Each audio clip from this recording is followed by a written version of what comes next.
Hello दोस्तों, मैं Kumar hero sir आप सभी को अपने इस यूट्यूब चैनल पर एक बार फिर से स्वागत करता हूं। और आज के इस वीडियो में हम लोग सीखने वाले हैं इम्पॉर्टेंट फार्मूला के बारे में, जो आपका एनसीईआरटी एक्सरसाइज 10.2 का होगा। और 10.2 के क्वेश्चन को बनाने के लिए हमें पहले इम्पॉर्टेंट फार्मूला को समझना होगा और उस पर जो है एक एग्जाम्पल दे देकर हम आपको पूरा फार्मूला को समझाएंगे, जिससे कि आप आसानी से 10.2 का क्वेश्चन जो है बना सके। तो चलिए स्टार्ट करते हैं। देखते हैं कि आपका पहला नंबर आपका टॉपिक से यह है कि दो वेक्टर आपको दिए रहेंगे। जैसे मान लीजिए कि आपके पास वेक्टर है, वेक्टर ए बराबर a1 i cap plus a2 j cap plus a3 k cap, और एक और दूसरा वेक्टर है वेक्टर b बराबर b1 i cap plus b2 j cap plus b3 k cap. तो आपके पास ये दो वेक्टर दिया रहेगा। तो आपको करना क्या है कि पहला नंबर आपसे क्वेश्चन पूछा जाएगा कि vector a plus vector b find कीजिए, यानी कि वेक्टर a और वेक्टर b का मान आपसे निकालने के लिए कहा जाएगा। तो आप कैसे निकालेंगे, तो इसको बनाने का तरीका यह समझिए, यानी कि आप सीधी सी बात यह समझिए कि वेक्टर ए और वेक्टर बी को आपको जोड़ना है। तो आप कैसे जोड़ेंगे, तो जोड़ने का कंडीशन आप समझ लीजिए। आई वाले को आई के साथ जोड़ेंगे, जे वाले को जे के साथ जोड़ेंगे और के वाले को के वाले के साथ जोड़ेंगे। जैसे यहाँ पर आप देखिए आई आई है, तो आई आई हम कॉमन ले लिए हैं, तो इसको लिखे हैं a1 प्लस b1, यानी कि आई वाले टर्म को आई वाले के साथ और उसी तरह से जे वाले टर्म को जे वाले के साथ। तो इसमें से हम जे कॉमन लिए तो बचा a2 प्लस b2, और उसी तरह से इसको हम जोड़े हैं तो लिखे हैं a3 प्लस b3 इंटू के कैप। ठीक है, अर्थात कि आप सीधी सी बात समझिए कि vector A plus vector B कैसे निकालेंगे। तो आई वाले टर्म को आई के साथ, जे वाले टर्म को जे के साथ और के वाले टर्म को के साथ जोड़ दीजिएगा। ठीक है, इसी तरह से अगर आपसे पूछा जाए कि a माइनस बी का मान, vector A minus vector B का मान आपसे पूछा जाएगा, तो आप क्या करेंगे, तो आपको उसी तरह से करना है। आई वाले टर्म को आई के साथ घटाइएगा, जे वाले टर्म को जे के साथ घटाइएगा और के वाले टर्म को के वाले के साथ घटाइएगा। जैसे देखिए यहाँ पर हम घटाए हैं, तो इसमें से इसको घटाए हैं तो लिखे हैं a1 माइनस b1 आई कैप प्लस a2 में से b2 को घटाएंगे तो a2 माइनस b2 जे कैप, और प्लस a3 में से b3 को घटाएंगे तो लिखेंगे a3 माइनस b3 इंटू के कैप। तो ये हो गया आपको घटाने का नियम कि कैसे हम घटाएंगे और कैसे जोड़ेंगे। तो चलिए इस पर हम लोग एक एग्जाम्पल्स देख लेते हैं, जिससे कि आपको आसानी से ये दोनों चीज़ समझ में आ जाए। तो देखिएगा, आपका पहला एग्जाम्पल्स है कि वेक्टर ए बराबर दिया गया है 2i cap plus 3j cap plus 5k cap. ठीक है, और एक और वेक्टर दिया गया है वेक्टर बी बराबर i cap plus 2j cap plus 2k cap. तो आपसे पूछा क्या जा रहा है, से देखिए कि फाइंड आपको निकालना क्या है, vector A plus vector B का मान आपको निकालना है और vector A minus vector B का भी मान आपको निकालना है, यानी कि दो क्वेश्चन आपको इसे बनाने हैं। तो अभी हम आपको बताएं कि vector A plus vector B कैसे निकालते हैं। तो पहले आप क्या कीजिए, वेक्टर ए का मान आप रख लीजिए। तो देख लीजिए वेक्टर ए का मान है 2i cap plus 3j cap plus 5k cap, तो ये रख दिए और प्लस प्लस तो लिख दिए। और ये क्या है, बी, वेक्टर बी है और वेक्टर बी का मान यहाँ आपके पास है i cap plus 2j cap plus 2k cap. अब इस दोनों वेक्टरों को जोड़ना है तो आप इसको डायरेक्ट भी जोड़ सकते हैं। जैसे आई वाले टर्म को आई के साथ जोड़िए, जे वाले को जे के साथ और के वाले को के साथ। तो देखिए 2i प्लस में एगो आई तो कै गो होगा, 3 गो आई और 3 गो और ये 2 गो जुड़ेगा तो 3j और 2j तो क्या होगा 5j, और 5k है और यहाँ पर 2k है तो इसको जोड़ेंगे तो 7k। तो इस तरह से आप आसानी से 2 गो वेक्टर को जोड़ सकते हैं। ठीक है, तो हमको लगता है ये समझ में आ गया होगा। तो चलिए अब देखते हैं कि vector A minus vector B कैसे निकालेंगे। तो वेक्टर ए का मान आप यहाँ पर रख दीजिए जो आपके पास वेक्टर दिया गया है, और माइनस वेक्टर बी का मान भी आप रख दीजिए। अब इस दोनों वेक्टर को हमको घटाना है, तो घटाने का नियम से इधर बताया गया कि आई वाले टर्म को आई के साथ घटाइएगा और जे वाले को जे के साथ और के वाले को के साथ। तो देखिए 2i में से एगो आई घटाएंगे तो एगो आई बचेगा, और 3 गो जे में से हम 2 गो जे घटा रहे हैं तो 3 गो में से 2 गो घटेगा तो एगो जे बचेगा, प्लस 5 गो के में से अगर हम 2 गो के घटाए, देखिए ये ब्रैकेट टूटेगा तो चिन्ह बदलेगा, ये सब प्लस है तो माइनस हो जाएगा।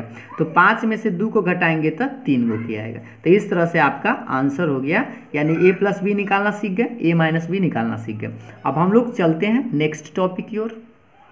चलिए तो अब हम लोग नेक्स्ट टॉपिक देखते हैं, यानी कि फॉर्मूला नंबर 2 की ओर चलते हैं। जैसे आपके पास कोई वेक्टर पता हो, वेक्टर ए बराबर a1 i cap plus a2 j cap plus a3 k cap, तो आपसे कहा जाएगा कि के कांस्टेंट यानी कि किसी भी कांस्टेंट से वेक्टर में गुना करना हो, तो आप कैसे करेंगे?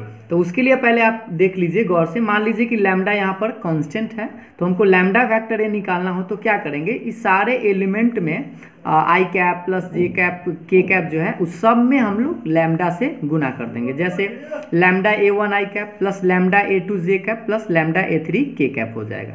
अब इस पर हम लोग एग्जाम्पल्स देख लेते हैं जिससे कि आपको समझ में आ जाएगा। जैसे मान लीजिए कि वेक्टर ए बराबर है 2i cap plus 3j cap plus 5k cap, और आपसे पूछा गया फाइंड 3a वेक्टर निकालना। ठीक है, 3a वेक्टर निकालना है, तो आप गौर से देखिए कि वेक्टर a में आपको कितना से गुना करना है, 3 से गुना करना है। तो 3 से गुना करने के लिए हम लोग पहले क्या करेंगे, वेक्टर 3 वेक्टर a बराबर लिख लेंगे, 3 का 3 छोड़ देंगे, और ये वेक्टर ए है और वेक्टर ए का मान आपको दिया गया है 2i cap plus 3j cap plus 5k cap.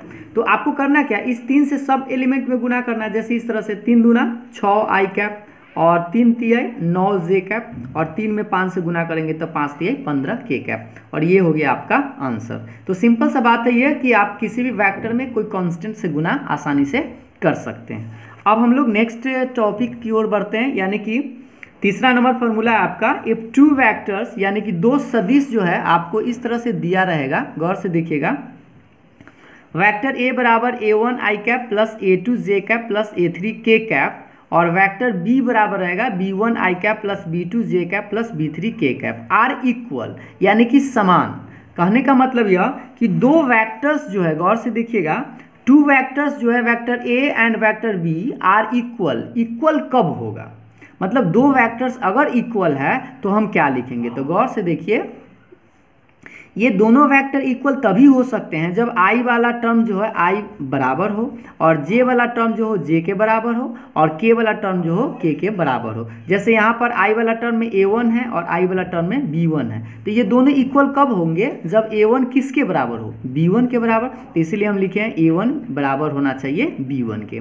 फिर j वाले टर्म को j के साथ, तो यहाँ पर a2 है और यहाँ b2 है, तो ये दोनों बराबर होने चाहिए, तो a2 बराबर b2।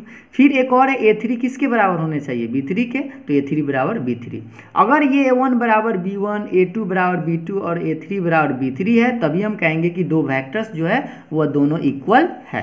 ठीक है, अब आपसे रही बात कि क्वेश्चन कैसे पूछा जाएगा, तो देखिए पहले हम लोग क्वेश्चन से समझ लेते हैं, जिससे कि आपको ये बात भी और अच्छा से समझ में आ जाएगा। तो देखिए आपके पास एक क्वेश्चन है, सदिश 2i cap plus 3j cap और xi cap plus yj cap समान सदिश यानी कि इक्वल वेक्टर्स है, तो x और y का मान निकालें। मतलब यह कि find the value of x and y if 2 vectors 2i cap plus 3j cap and xi cap plus yj cap are equal vectors, यानी कि वेक्टर ये जो है और ये वेक्टर इक्वल है, तो आपको बताना है कि x और y का मान क्या होगा।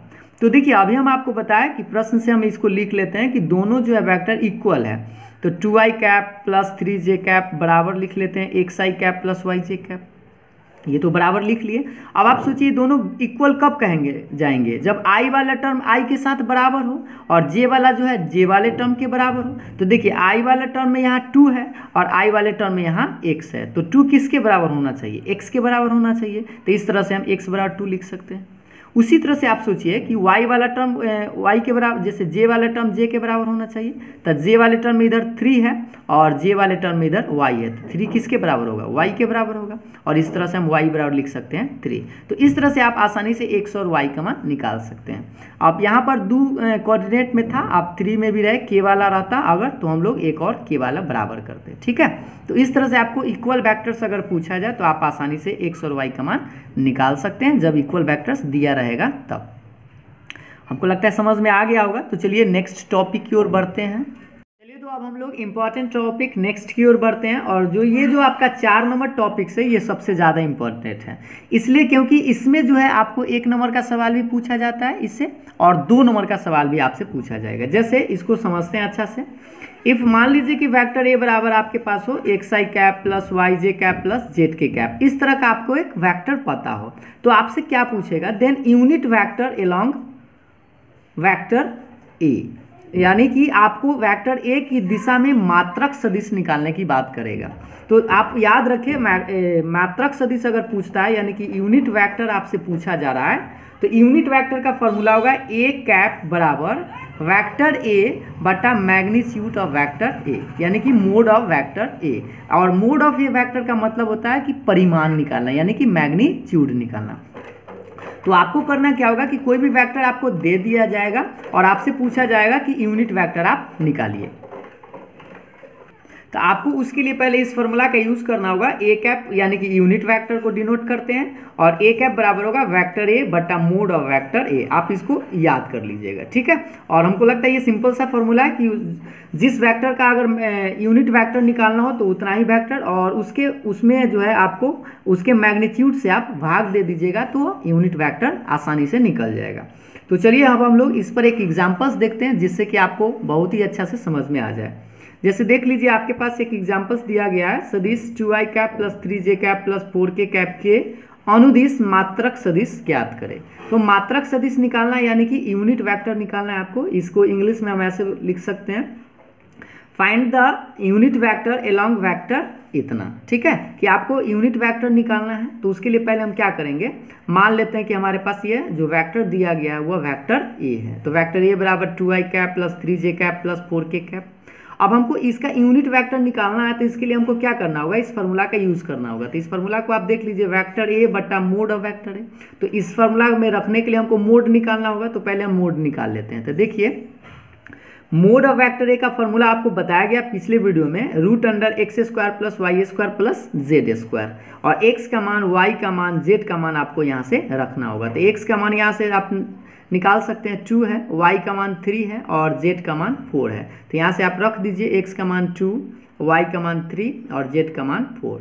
अब इसको हम आसानी से स्क्वायर करके जोड़ सकते हैं। तो जोड़िए, 2 के स्क्वायर 4, 3 के स्क्वायर 9 और 4 के स्क्वायर 16। तो 16 और 4 20 और 9 29। तो इस तरह से ये जो वैल्यू आया है अभी मोड ऑफ ए का माना है, बट हमको निकालना है यूनिट वेक्टर, ठीक है।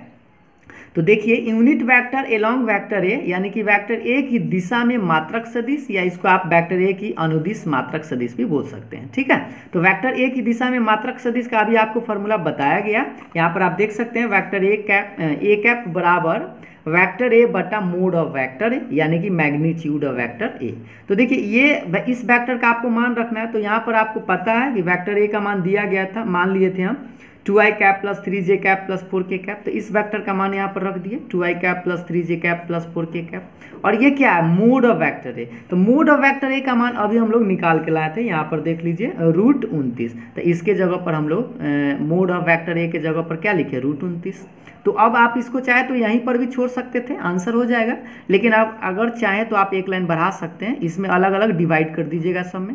जैसे 2 में रूट 29 से डिवाइड किए, 3 में रूट 29 से डिवाइड किए, और 4 में रूट 29 से डिवाइड किया, और के कैप, जे कैप और आई कैप तो रहेगा। ये हो गया आपका आंसर, ठीक है। देख रहे हैं ना, इस तरह से आप आसानी से यूनिट वेक्टर निकाल सकते हैं। तो आपसे 1 नंबर का सवाल में डायरेक्ट इस तरह से क्वेश्चन पूछा जा सकता है। अगर आप 1 नंबर में पूछा जाता है तो आपको बस ऑप्शन दिया रहेगा 4 गो, और उस 4 ऑप्शन में से आपको एक ऑप्शन सही होगा, और ना तो आपको 2 नंबर में पूछेगा तो आपको पूरा इतना बनाना होगा, ठीक है।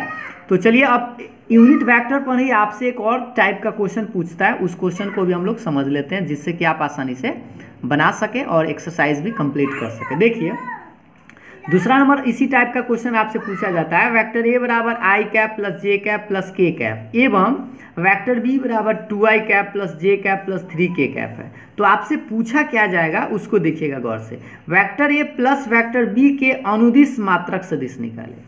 यानी कि अभी जो हम आपको बताया कि जो वेक्टर दिया गया है उसी के अनुदिश, लेकिन इसमें क्या है कि vector A plus vector B के अनुदिश आपको मात्रक सदिश निकालना है, ठीक है।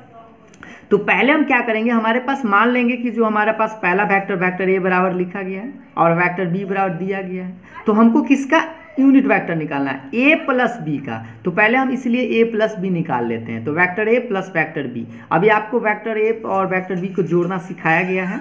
तो देखिए, वेक्टर ए में वेक्टर बी को जोड़िएगा, मतलब कि आई वाले टर्म को आई के साथ, जे वाले टर्म को जे के साथ और के वाले टर्म को के साथ। तो जोड़ सकते हैं, i और 2i जोड़ेंगे तो 3i, जे और जे जोड़ेंगे तो 2j और k और 3k जोड़ेंगे तो 4k।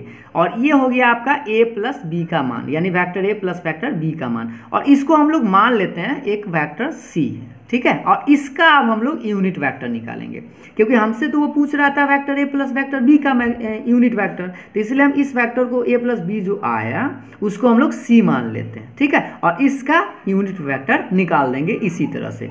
तो अब आगे देखिए, अब हमको इसका यूनिट वेक्टर चाहिए तो इसका हमको मोड निकालना होगा, क्योंकि अभी आपको बताया गया यूनिट वेक्टर का फॉर्मूला कि किसी भी यूनिट वेक्टर का फॉर्मूला निकालने के लिए आपको वेक्टर ए बटा उसके मैग्नीट्यूड से उसको भाग देना होगा। तो अब इसका मैग्नीट्यूड निकालते हैं, देखिएगा। अब मोड ऑफ सी वेक्टर यानी कि मैग्नीट्यूड निकाले, तो मैग्नीट्यूड का आपको फॉर्मूला याद ही होगा, root under X square plus Y square plus Z square. X का मान आप यहाँ से रखिएगा, देख लीजिए आप x का मान यहाँ से रखेंगे, x का मान 3 है और y का मान 2 है और z का मान 4 है, तो 3 2 4 याद रखिए। तो यहाँ पर हम मान रख रहे हैं 3 2 4, स्क्वायर पे स्क्वायर, 3 का स्क्वायर 9, 2 का स्क्वायर 4 और 4 का स्क्वायर 16। और इसको हम जोड़ेंगे तो 16 4 20 और 9 29। तो इस तरह से ये जो आया मैग्नीट्यूड आ गया। बट हमको निकालना क्या है, unit vector along vector A plus vector B, अर्थात वैक्टर सी का, क्योंकि हम अभी vector A plus vector B को हम सी मान लिए थे। तो C vector A plus vector B या सी के अनुदिश मात्रक सदिश निकालना है। तो सी का अगर मात्रक सदिश निकालेंगे यानी कि यूनिट वेक्टर निकालेंगे तो इसको लिखेंगे सी कैप बराबर वेक्टर सी बटा मोड ऑफ वेक्टर सी। और सी वेक्टर जो है उसको हम लोग मान लिए थे, आप देख सकते हैं कि इस वेक्टर को सी माने थे 3i cap plus 2j cap plus 4k cap. तो यहाँ पर हम रख दे रहे हैं, यहाँ पर देख सकते हैं कि वेक्टर सी का मान यहाँ पर रख दिए। और ये क्या है, मोड ऑफ सी। और मोड ऑफ सी आप वेक्टर जो है निकाले थे, रूट 29 आया था, है ना। तो माइनस में रूट अंडर 29 है, तो यहाँ पर आप बटा में रूट अंडर 29 रख दीजिए। और आप चाहे तो इसको आप अलग अलग डिवाइड करके लिख सकते हैं, जैसे 3 में रूट 29, 3 बटा रूट 29, 2 में भाग देंगे तो 2 बटा रूट 29, 4 में भाग देंगे तो 4 बटा रूट 29। और ये हो गया आपका आंसर। तो देख लीजिए दोनों क्वेश्चन थोड़ा सा डिफरेंट है, ये डायरेक्टली कोई वेक्टर दे देगा और कहेगा कि आप यूनिट वेक्टर निकालिए, लेकिन आप ऐसे 2 को वेक्टर दे देगा और दोनों के क्या कहेगा, ए प्लस बी के अनुदिश मात्रक सदिश निकालिए। तो इस तरह से भी आप बना सकते हैं। एक और क्वेश्चन इसी टाइप का पूछा जाता है जिसको आप ध्यान से देखिएगा। तीसरा क्वेश्चन है आपका, वेक्टर a बराबर 2i cap plus 3j cap plus k cap के अनुदिश एक ऐसा सदिश ज्ञात करें जिसका परिमाण यानी कि मैग्नीट्यूड 8 है। तो गौर से देखिएगा, find the vector whose magnitude is 8, यानी कि जिसका परिमाण 8 हो। तो 8 इकाई अगर परिमाण है तो आप सोचिए कि आपको निकालना क्या है, ऐसा वेक्टर निकालना है जिसका मैग्नीट्यूड 8 आना चाहिए। तो सोचिए 8 निकालना है तो पहले हम क्या करते हैं, जिसका मैग्नीट्यूड 1 होता है उसको निकाल लेते हैं और उसमें 8 से गुणा कर देंगे तो वह 8 वाला हो जाएगा। अगर मान लो कि 7 इकाई वाला वो पूछता तो 7 से गुणा कर देते। तो उसके लिए पहले हमको 1 यूनिट का निकालना होगा और 1 यूनिट निकालने का मतलब होता है यूनिट वेक्टर, ठीक है। तो देखिए पहले आप वेक्टर ए बराबर मान लीजिए 2i cap plus 3j cap plus k cap, और यहाँ पर दिया गया था तो हमको मानने की ज़रूरत भी नहीं है, वेक्टर ए बराबर लिख लिए। और इसका मोड निकाले क्योंकि हम पहले यूनिट वेक्टर निकालना चाहते हैं, उसके बाद हम इस 8 इकाई वाले वेक्टर का मान निकालेंगे। तो vector mod of vector A बराबर क्या होगा, root under X square plus Y square plus Z square. और x का मान आप यहाँ से रख सकते हैं 2 के स्क्वायर 3 के स्क्वायर, और यहाँ पर 1 है तो 1 के स्क्वायर, 2 के स्क्वायर 4 होगा, 4 प्लस 3 के स्क्वायर 9 और 1, तो 9 1 10 4 14। तो इस तरह से ये जो वैल्यू आया मोड ऑफ वेक्टर ए का मान निकल गया। अब हमको निकालना क्या है, unit vector along vector A, यानी कि unit vector along vector A की दिशा में मात्रक सदिश। अभी हम निकाल रहे हैं मात्रक सदिश यानी कि एक इकाई वाला। तो एक इकाई का फॉर्मूला अभी आपको पता है, ए कैप बराबर वेक्टर ए बटा मोड ऑफ वेक्टर ए। अब वेक्टर ए का मान यहाँ पर दिया गया था 2i cap plus 3j cap plus k cap, तो यहाँ पर रख दिए। और ये क्या है, मोड है। तो मोड हम लोग निकाल चुके हैं रूट अंडर 14, तो इस तरह से रूट 14 रख दिए। तो ये जो आंसर आया अभी यूनिट वेक्टर आया, यानी कि इसका मैग्नीट्यूड 1 होगा। लेकिन आपको ऐसा वेक्टर निकालना जिसका मैग्नीट्यूड कितना हो, 8 हो। तो अब हम लोग क्या लिखेंगे, गौर से देखिएगा कि रिक्वायर्ड वेक्टर यानी कि जो वेक्टर पूछ रहा है अभिष्ट वेक्टर जो होगा 8 ए कैप होगा, क्योंकि ए कैप का मतलब यूनिट वेक्टर यानी जिसका मैग्नीट्यूड 1 हो, लेकिन हमसे वो कितना वाला पूछ रहा है 8 वाला, तो इसीलिए हम 8 से गुना कर दिए। अगर वो 7 वाला पूछता तो 7 से गुना करते, अगर 5 वाला पूछता तो 5 से गुना करते। ठीक है, तो इसलिए 8 ए कैप बराबर क्या लिखेंगे 8, और ए कैप का मतलब कि यूनिट वेक्टर, और यूनिट वेक्टर का मान यहाँ अभी आया है और इस वेक्टर का मान यहाँ रख दिए, और आप चाहते इसमें 8 से गुना कर सकते हैं। तो 8 दूना 16 बटा रूट 14, 8 3 24 बटा रूट 14 और 8 इकाई 8 बटा रूट 14 के कैप, और बाकी सब सेम है। ये हो गया आपका आंसर। तो यूनिट वेक्टर में आपको 3 तरह के क्वेश्चन पूछे जाएंगे। ठीक है, तीनों तरह के क्वेश्चन आपको 10.2 में मिलेंगे और हमको उम्मीद है कि आप जरूर बना लीजिएगा। तो चलिए अब हम लोग नेक्स्ट टॉपिक की ओर बढ़ते हैं। चलिए तो अब हम लोग नेक्स्ट टॉपिक देखते हैं, यानी कि फॉर्मूला नंबर 5 नंबर में क्या है से समझिए। 2 वेक्टर्स, 2 सदिश वेक्टर ए बराबर एंड वेक्टर बी बराबर आर कोलिनियर यानी कि संरेख होंगे। अर्थात आपसे क्वेश्चन किस तरह से रहेगा सो समझिए कि 2 वेक्टर आपको दिए रहेंगे, वेक्टर ए बराबर और वेक्टर बी बराबर, और कहा जाएगा कि कोलिनियर है, इसको आप साबित कीजिए या आप सिद्ध कीजिए। इस तरह से आपको क्वेश्चन पूछा जाएगा। तो पहले हम क्या करते हैं से समझिए कि 2 vectors vector A and vector B collinear होगा कब, उसके बारे में पहले हम लोग समझ लेते हैं। तो देखिए vectors A and vector B are collinear if कब होगा, जब वेक्टर बी बराबर लैम्डा वेक्टर ए के बराबर, या इसी को हम लोग सिंप्लीफाई करके इस तरह से लिख सकते हैं। ये कंडीशन आसान है, b1 बट्टा a1 बराबर होगा b2 बट्टा a2 बराबर होगा b3 बट्टा a3, और जो सारा वैल्यू आएगा वो बराबर आएगा और उसका नाम क्या है लैम्डा। ठीक है, जैसे मान लो कि b1 बाई a1 निकाले, b2 बाई a2 निकाले, b3 बाई a3 निकाले और सबका मान 5 आया या 2 आया, इस तरह से बराबर अगर आ गया तो कहेंगे जो 2 वेक्टर दिया गया है वह कोलिनियर है या संरेख है। ठीक है, तो चलिए अब इस पर हम लोग एग्जाम्पल्स देख लेते हैं जिससे कि आपको यह क्वेश्चन जो है आसानी से बन भी जाए। तो देखिए आपको एक एग्जाम्पल्स दिया जा रहा है, देखिएगा ध्यान से। सिद्ध करें कि सदिश 5i cap plus 3j cap plus 2k cap and 10i cap plus 6j cap plus 4k cap संरेख है अर्थात कोलिनियर है। यानी कि आपको सिद्ध करना है सो डैट द वेक्टर्स इतना एंड वेक्टर इतना आर कोलिनियर। तो कोलिनियर कब होगा उसके लिए अभी आप कंडीशन पढ़ चुके हैं कि b1 बट्टा a1, b2 बट्टा a2 और b3 बट्टा a3 तीनों के तीनों बराबर होने चाहिए। तो चलिए इसको हम लोग बनाकर देखते हैं कैसे बनाएंगे। तो पहले मान लेते हैं कि पहला जो वेक्टर्स आपको दिया गया था उसको वेक्टर a मान लेते हैं, और दूसरा जो वेक्टर दिया गया उसको वेक्टर b मान लेते हैं। तो देखिए वेक्टर a बराबर पहले लिख लिए 5i cap plus 3j cap plus 2k cap, और वेक्टर b बराबर 10i cap plus 6j cap plus 4k cap. अब आपको करना क्या है, इसमें आपको मान निकालना है a1 का मान, a2 का मान, a3 का मान। तो ये जो आपका पहला है इससे आप निकालेंगे a1 a2 a3। एक बार फिर से समझिए, वेक्टर a से निकालिएगा आप a1 का मान, a2 का मान, a3 का मान। तो a1 का मान 5 है, a2 का मान 3 है और a3 का मान a1 का मान 5 है, a2 का मान 3 है और a3 का मान 2 है।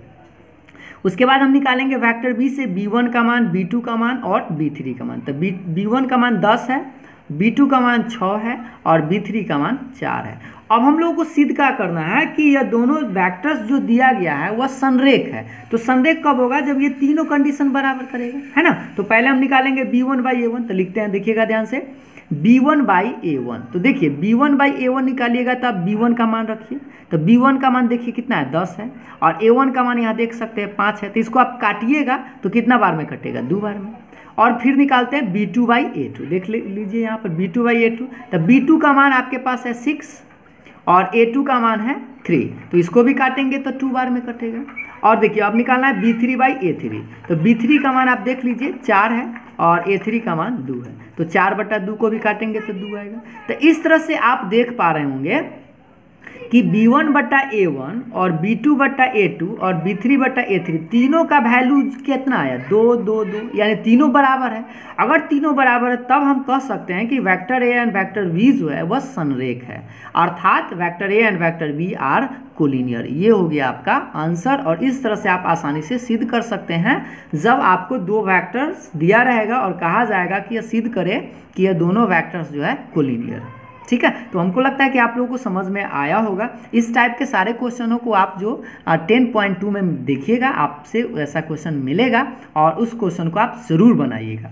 और अंत में आपसे एक सवाल पूछा जाता है, जिस सवाल का आपको कमेंट करके आंसर ज़रूर बताना है, जिससे कि यह पता चल सके कि जो हम आपको बता रहे हैं वो आपको अच्छी तरह से समझ में आ रहा है कि नहीं आ रहा है। ठीक है। तो लास्ट में आपसे क्वेश्चन पूछा जा रहा है, वेक्टर ए बराबर माइनस आई कैप प्लस जे कैप प्लस के कैप के अनुदिश मात्रक सदिश होगा। यानी कि आपको वेक्टर ए बराबर इतना दिया गया है और आपको बताना है यूनिट वेक्टर कौन होगा। तो इस चारों ऑप्शनों में से आपको एक ऑप्शन चूज करना है कि कौन सा सही है। पहला ऑप्शन हम पढ़ देते हैं, आई प्लस जे कैप प्लस के कैप बाई √2। दूसरा ऑप्शन है आई कैप माइनस जे कैप प्लस के कैप बटा √3। और तीसरा ऑप्शन है आई कैप प्लस जे कैप प्लस के कैप बटा √3। और चौथा ऑप्शन है माइनस आई कैप प्लस जे कैप प्लस के कैप बटा √3। और इस तरह से आपको निकालना क्या है, यूनिट वेक्टर है। तो इसका आंसर जो है आप ज़रूर कमेंट करेंगे। और अगर आपको मेरा पढ़ाया हुआ चीज़ आपको समझ में आया होगा तो प्लीज़ मेरे वीडियो को लाइक ज़रूर कीजिएगा।